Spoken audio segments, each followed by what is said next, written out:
జై తెలుగు, జై జై తెలుగు. తెలుగు భాష వర్ధిల్లాలి.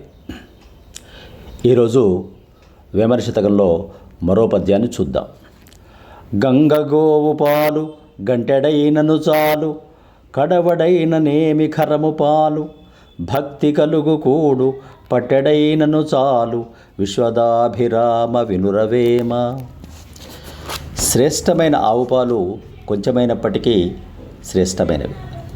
కడివెడు గాడిద పాల కంటే, అదేవిధంగా ప్రేమ, ఆప్యాయత, భక్తితో పెట్టే భోజనం కొద్దిగా అయినా సరిపోతుంది. విసుగు, కోపంతో పెట్టే పంచభక్ష పరమాన్నాములు కూడా రుచించవని వేమన మన నడవడిక ఏ విధంగా ఉండాలో ఈ పద్యంలో వివరించారు. ఈ పద్యాన్ని మన చిన్నారులకు నేర్పించి అనేక విషయాలు చెప్పవచ్చు. మనము దానధర్మములు పవిత్రంగా భక్తితో చేయాలని, కొంచెం చేసినా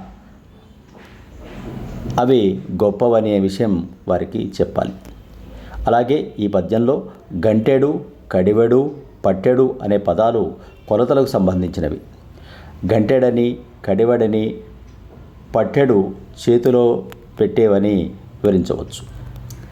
నేడు కిలో, అరకిలో, లీటరు, అరలీటరు అన్నట్లుగా. అలాగే తెలుగు పద సంపదను పెంచవచ్చు.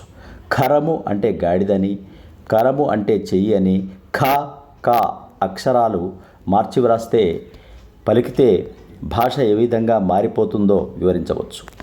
ఓ తల్లిదండ్రులారా, ఉపాధ్యాయుల సోదరులారా, నానమ్మలు, తాతయ్యలు, మనమంతా ప్రయత్నిద్దాం. తెలుగు మాధుర్యాన్ని భావితరాలకు అందిద్దాం.